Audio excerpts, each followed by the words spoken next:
Sabi pun, selamat pagi pemirsa Garuda TV, jumpa lagi bersama saya, Dewi Sulistia dalam Lampung 8. Sejumlah informasi telah kami rangkai dan siap kami sajikan untuk Anda. Inilah Lampung 8 selengkapnya.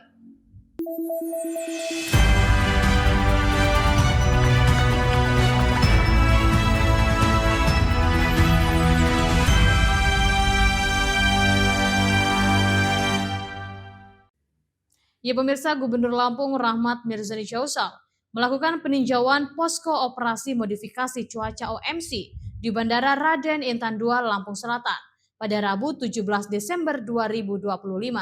Peninjauan ini sebagai langkah antisipatif pemerintah Provinsi Lampung dalam menghadapi potensi cuaca ekstrim dan peningkatan curah hujan di sejumlah wilayah. Gubernur didampingi Sekretaris Daerah Provinsi Lampung, Marindo Kurniawan, Kepala BPBD Lampung Rudi Syawal Sugiarto, Kadis Perhubungan Bambang Sumbogo, dan sejumlah kepala OPD terkait. Pada kesempatan tersebut, Gubernur menerima paparan tim OMC terkait perkembangan kondisi atmosfer serta potensi pertumbuhan awan hujan di wilayah perairan barat Sumatera yang diperkirakan dapat bergerak menuju Provinsi Lampung. Berdasarkan hasil pemantauan, pola angin saat ini bergerak dari barat hingga barat laut, sehingga berpotensi mendorong awan hujan ke wilayah daratan Lampung. Operasi modifikasi cuaca dilakukan dengan tujuan mengendalikan pertumbuhan awan hujan agar dapat diturunkan lebih awal di wilayah perairan, sehingga dampak hujan lebat di daratan dapat diminimalkan. Berdasarkan perkiraan cuaca periode 17 hingga 24 Desember 2025, sebagian besar wilayah Lampung diperkirakan akan mengalami hujan dengan intensitas ringan hingga sedang, bahkan berpotensi hujan lebat di beberapa wilayah, terutama pada siang hingga sore hari. Dalam pemaparan tersebut juga disampaikan bahwa beberapa wilayah berpotensi mengalami curah hujan tinggi hingga mendekati 100 mm. Dengan kecepatan angin berkisar antara 15 hingga 20 knot. Pelaksanaan OMC menggunakan pesawat jenis Flektir yang memiliki jangkauan operasi terbatas, sehingga diperlukan strategi tambahan untuk mengoptimalkan efektivitas pelaksanaan. Gubernur Lampung menegaskan bahwa pemerintah Provinsi Lampung berkomitmen untuk mengambil langkah-langkah preventif guna mengurangi resiko bencana hidrometeorologi seperti banjir dan tanah longsor, serta memastikan keselamatan dan kenyamanan masyarakat. Dari Bandar Lampung, Tim Liputan Garuda TV melaporkan. Ya pemirsa, Gubernur Lampung Rahmat Mirzani Jausal menyerahkan surat penugasan sebagai pelaksana tugas PLT Bupati Lampung Tengah kepada Wakil Bupati Lampung Tengah, Ikomang Koheri. Penyerahan surat penugasan tersebut berlangsung di VIP Bandara Raden Intan II Lampung pada Rabu siang ini. Penugasan kepada Ikomang Koheri sebagai PLT Bupati Lampung Tengah berdasarkan surat nomor 100.145/01/2026 tertanggal 12 Desember 2025. Dalam kesempatan itu, Gubernur meminta Ikomang Koheri melaksanakan tugas dan kewenangan sebagai Bupati Lampung Tengah sesuai dengan ketentuan perundang-undangan yang berlaku hingga adanya kebijakan pemerintahan lebih lanjut. Gubernur menegaskan pentingnya menjaga kesinambungan roda pemerintahan dan pelayanan publik di Lampung Tengah selama masa transisi. Usai menerima surat penugasan, Komang Koheri menyatakan akan melaksanakan amanah dengan sebaik-baiknya. Komang juga memastikan menjaga stabilitas pemerintahan dan pelayanan kepada masyarakat terus berjalan normal. Diketahui penugasan Komang Koheri menjadi PLT Bupati Lampung Tengah, buntut Bupati nonaktif Ardhito Wijaya menjadi tersangka dugaan korupsi yang ditangani oleh KPK. Dari Bandar Lampung, Tim Liputan Garuda TV melaporkan.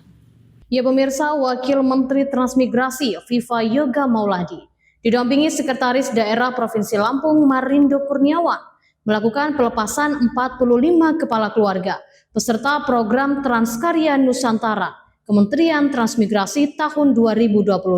Pelepasan calon transmigran yang akan ditempatkan di 4 provinsi itu dilakukan di halaman Balai Keratun, Kompleks Kantor Gubernur Lampung pada Selasa kemarin.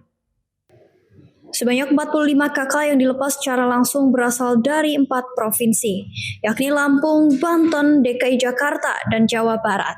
Selain itu, pada kesempatan yang sama juga dilakukan pelepasan transmigran secara virtual dari Provinsi Jawa Tengah dan Jawa Timur dengan jumlah 35 KK.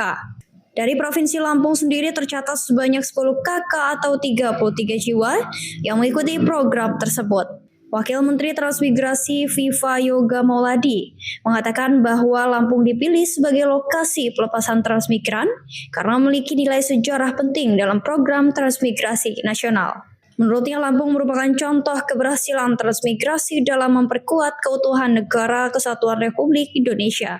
Dalam transmigrasi sebanyak 75 kepala keluarga dan 255 jiwa dari Provinsi Lampung, Banten, Jawa Barat, Jawa Tengah, Jakarta, dan Jawa Timur.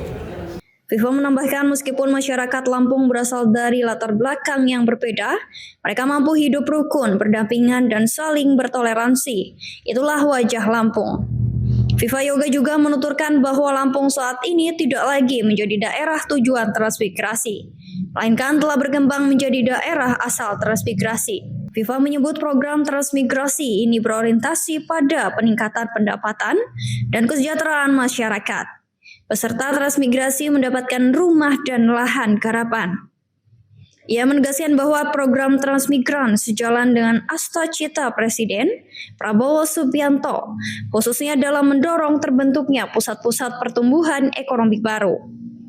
Sementara itu, Direktur Jenderal Pembangunan dan Pengembangan Kawasan Transmigrasi, Sigit Mustafa Nuruddin, dalam laporannya menyampaikan bahwa pada 14 Desember 2025 lalu, juga telah dilakukan pelepasan transmigran asal daerah istimewa Yogyakarta, sebanyak 15 KK. Dengan demikian, total peserta program Transkarya Nusantara tahun 2025 mencapai 95 KK. Dijelaskan lokasi penempatan transmigran tahun ini tersebar di 4 daerah, yakni Kabupaten Sindenreng, Rapang, Provinsi Sulawesi Selatan, Kabupaten Poso, Provinsi Sulawesi Tengah, Kabupaten Polewali Mandar, Provinsi Sulawesi Barat, serta Kabupaten Halmahera Tengah, Provinsi Maluku Utara. Program Transkarya Nusantara merupakan implementasi dari program 5T atau 5 program unggulan Kementerian Transmigrasi yang bertujuan mempercepat pembangunan kawasan transmigrasi sekaligus meningkatkan kesejahteraan masyarakat. Sekretaris Daerah Provinsi Lampung, Marindo Kurniawan, menyampaikan bahwa program transmigrasi bukan sekedar perpindahan tempat tinggal atau administrasi kependudukan, melainkan sebuah langkah berani untuk memulai kehidupan yang baru, sekaligus berkontribusi dalam pembangunan bangsa.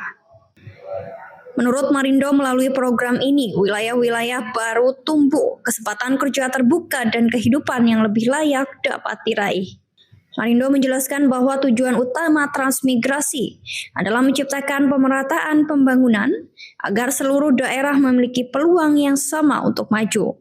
Menurutnya, Provinsi Lampung merupakan contoh nyata keberhasilan program transmigrasi yang sejak lama menjadi rumah bagi masyarakat dengan beragam latar belakang.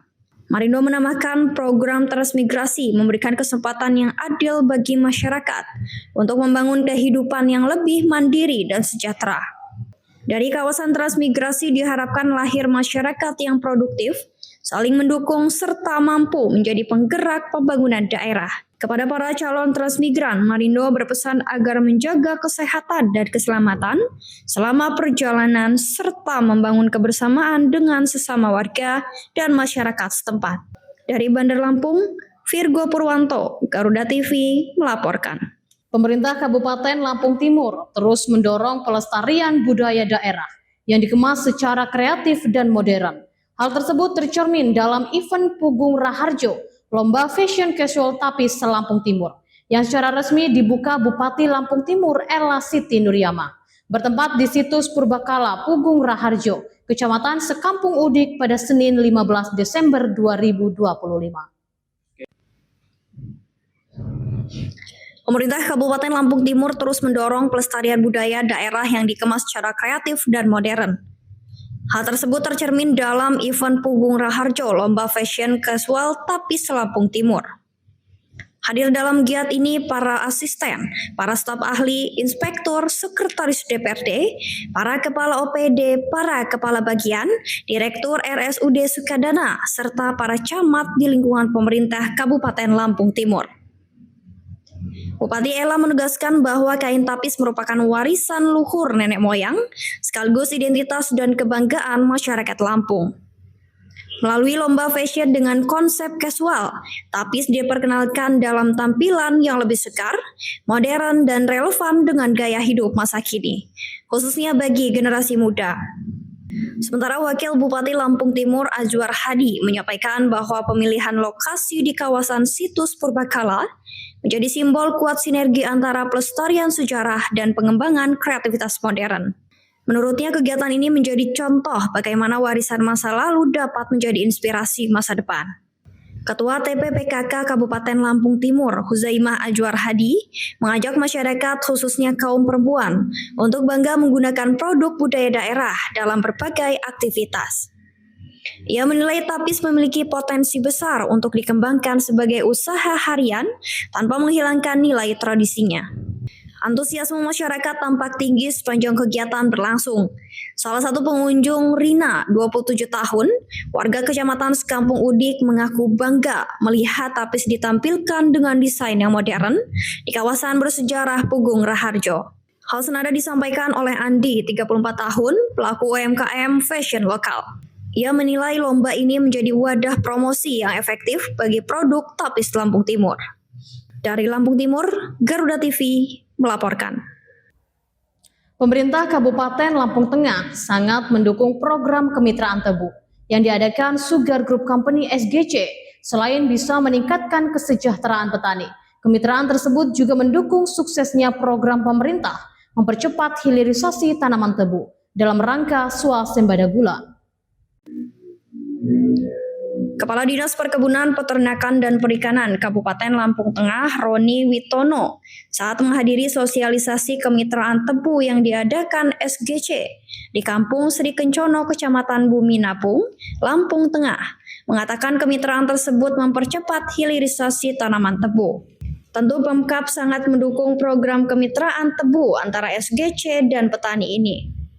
Menurut Roni, dalam rapat koordinasi Direktorat Jenderal Perkebunan, Kementerian Pertanian belum lama ini, Provinsi Lampung mendapat tambahan kuota sebanyak 20.000 hektar tanaman tebu untuk mempercepat hilirisasi tebu.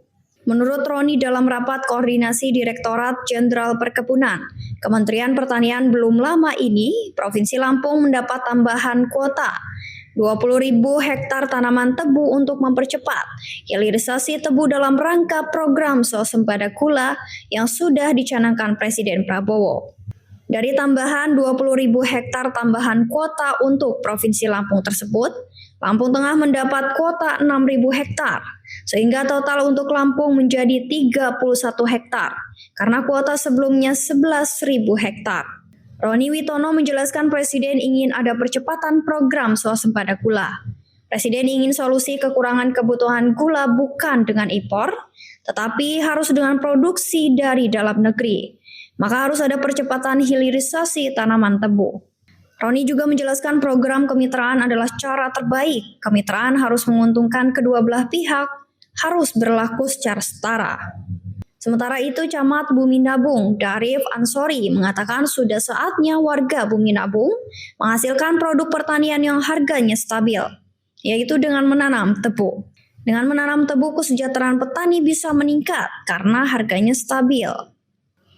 Selain menawarkan kemitraan tebu, SGC juga menawarkan kuliah gratis bagi putra-putri terbaik Lampung mendapat pendidikan secara gratis di 2 politeknik milik SGC. Menurut Purwantili, pihaknya mengundang putra-putri petani mitra untuk mendaftar di politeknik yang dimiliki SGC, bisa yang di Lampung Tengah atau yang di Tulang Bawang Barat. Selama pendidikan, kata Purwantili, tidak ada pungutan biaya sama sekali. Peserta didik mendapat makan 3 kali dan tersedia asrama, dan setelah lulus langsung bekerja di SGC.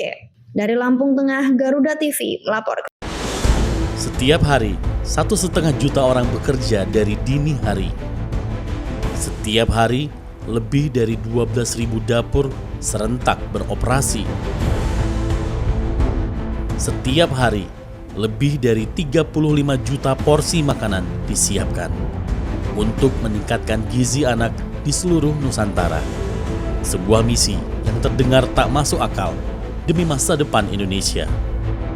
Di mana dapur-dapur yang terbaik? Siapa para pahlawan gizi yang tak kenal lelah?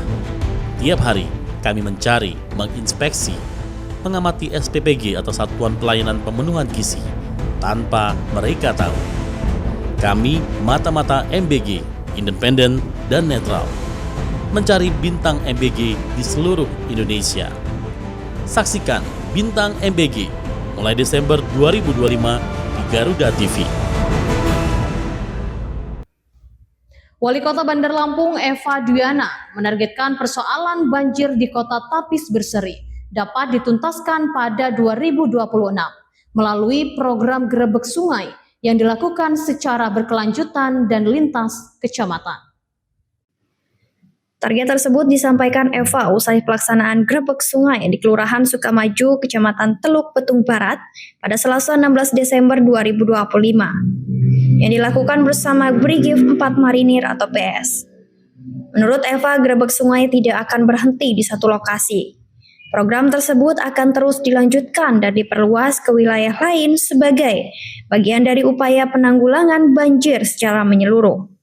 Dia optimis tidak lama yaitu tahun 2026, Bandar Lampung aman dari banjir. Eva juga mengapresiasi dukungan Brigif 4 Marinir atau PS yang dinilai berperan penting dalam percepatan normalisasi sungai. Ia berharap kerjasama lintas sektor tersebut dapat menjangkau hingga 10 kecamatan di Bandar Lampung. Selain normalisasi sungai, Pemkot Bandar Lampung juga akan melakukan pembangunan dan perbaikan infrastruktur pendukung seperti jembatan dan turap sungai yang dinilai sudah tidak layak. Eva menegaskan pembangunan akan diprioritaskan pada kawasan yang belum memiliki bangunan. Sementara kawasan yang sudah ada akan ditangani secara bertahap oleh Dinas Pekerjaan Umum. Tak hanya itu, Eva mengajak seluruh elemen masyarakat, mulai dari camat, lurah, RT, hingga warga, untuk ikut menjaga kebersihan sungai dan tidak membuang sampah sembarangan. Dari Bandar Lampung, Tim Liputan Garuda TV melaporkan. Bencana angin puting beliung melanda wilayah Kecamatan Enggal, Kota Bandar Lampung pada Senin 16 Desember 2025 sore. Akibat kejadian tersebut, sebanyak 11 rumah dilaporkan mengalami kerusakan. Angin kencang menerjang Kelurahan Gunung Sari dan Kelurahan Pelita sekitar pukul 4 waktu Indonesia Barat, yang menyebabkan atap rumah warga porak-poranda. Kepala Pelaksana BPBD Kota Bandar Lampung, Idham Basyar Saputra, mengatakan terdapat 9 rumah terdampak di Kelurahan Gunung Sari dan 2 rumah di Kelurahan Pelita. Pasca kejadian, tim BPBD langsung turun ke lokasi untuk membantu warga terdampak.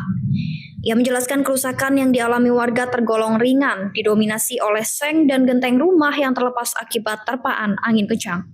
Tidak ada korban jiwa maupun korban luka dalam peristiwa ini. Meski demikian, BPBD Kota Bandar Lampung mengimbau masyarakat untuk tetap waspada terhadap potensi cuaca ekstrim yang masih berpeluang terjadi.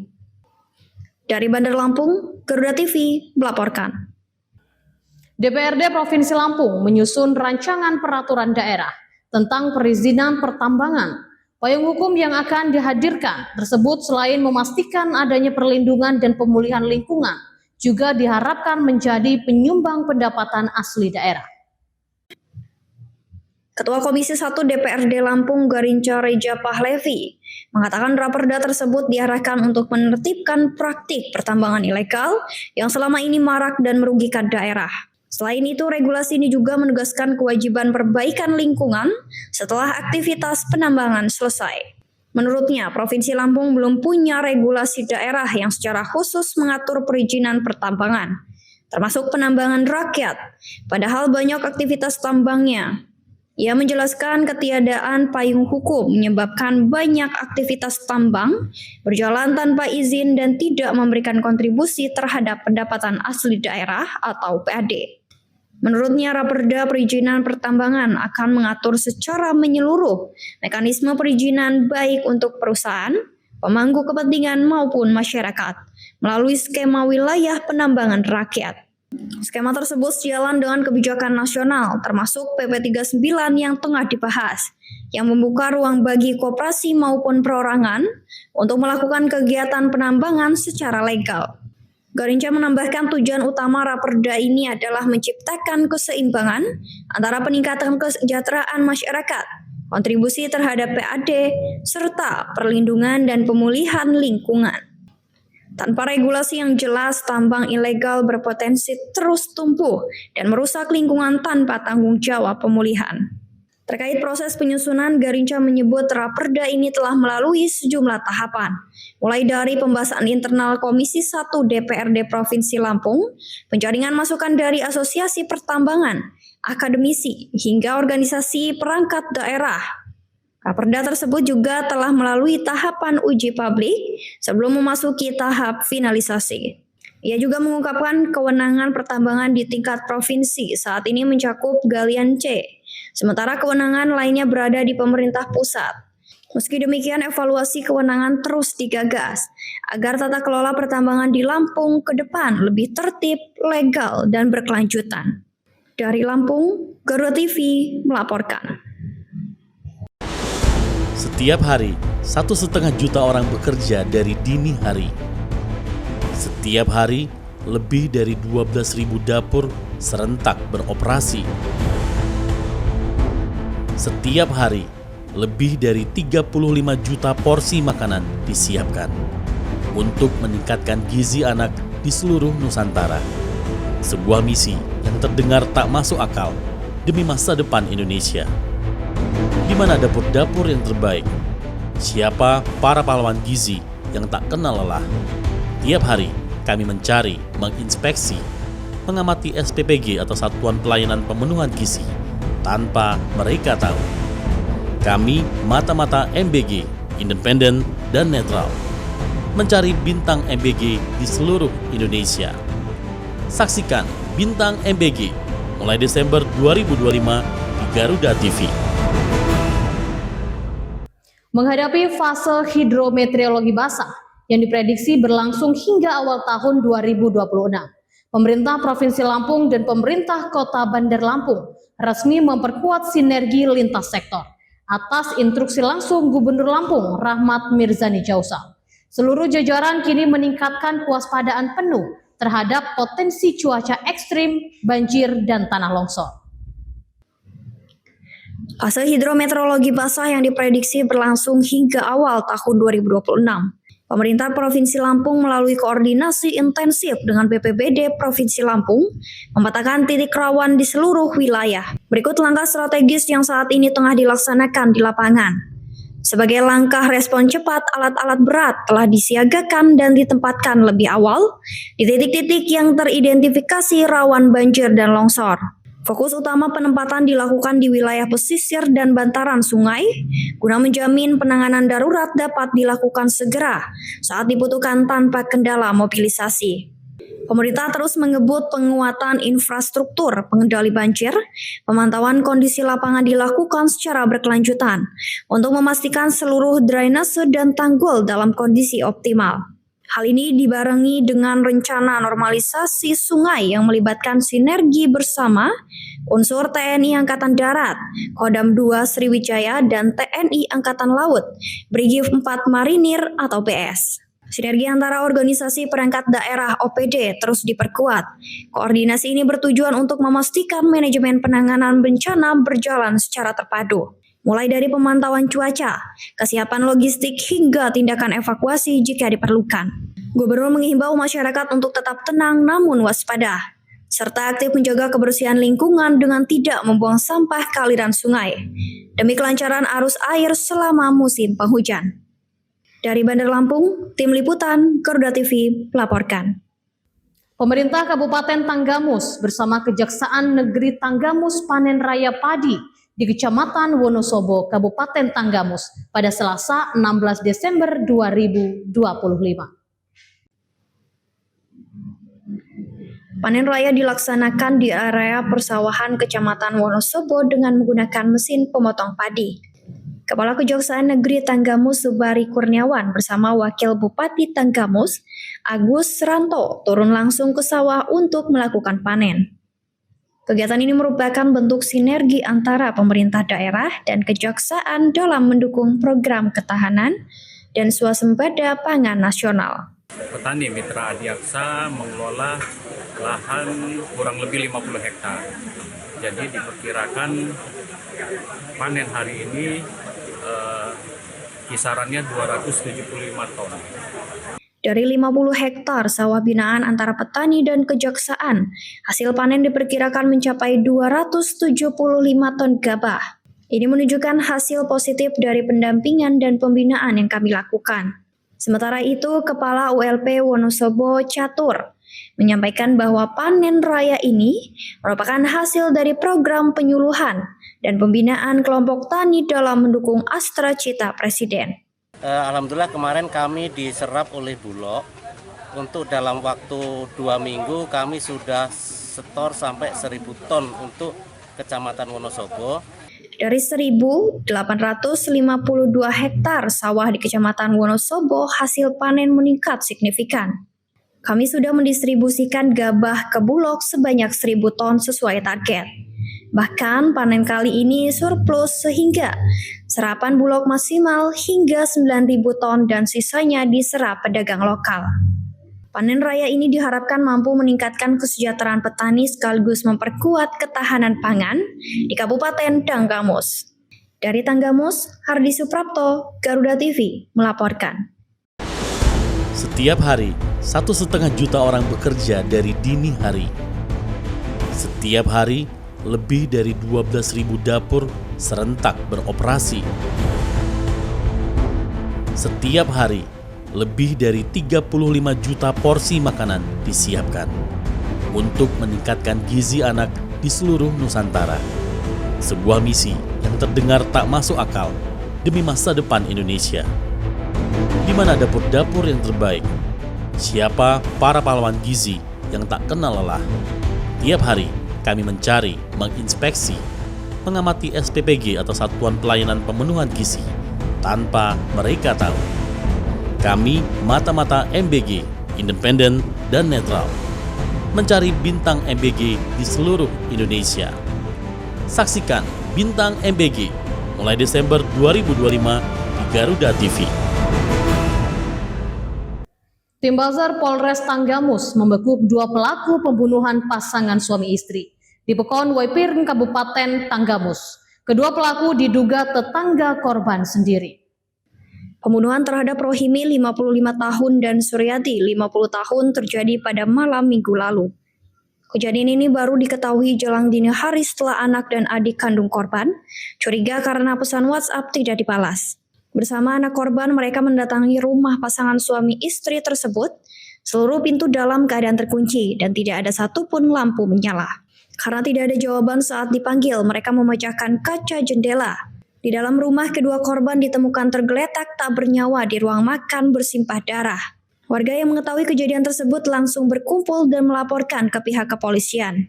Kedua korban diduga dibunuh menggunakan golok dengan luka parah di bagian kepala, tangan, dan punggung. Itu saya posisi mau tidur, digedor lagi sama tetangga sebelah. Iya. Dibangunin, itu kenapa? Sakit kok lama-lama. Iya. Terus saya keluar, kok gelap, ngetok tangga kiri kanan semua. Barusan itu anaknya dibel, anaknya kan di luar. Iya. Nah, setelah anaknya datang, dia pecah kaca. Nah, kita minta bantuan ke warga. Sementara pihak keluarga korban mengaku sangat terkejut dengan kejadian tersebut. Mereka menyebut selama ini korban tidak memiliki masalah dengan siapapun. Ya bang, sementara hanya menurut keterangan aparat yang membidangi itu barusan indikasi diduga. Jadi memang ada yang diamankan, sebanyak 2 orang, tapi menurut penjelasan itu belum tentu. Iya. Diamankan dibawa ke Polres ya. Polres. Sangat jenazah diperkirakan karena sekarang sedang diadakan otopsi di Rumah Sakit Bayangkara di Bandar Lampung. Kemungkinan akan dikembalikan pulang sekitar jam 1 atau jam 2 malam. Kami tidak menyangka tengah malam ada suara rintihan, seperti orang sakit. Kami tengok rumah korban tidak ada suara. Setelah saya pulang, tetangga lapor selanjutnya kita cek rumah korban gelap dan terkunci semua.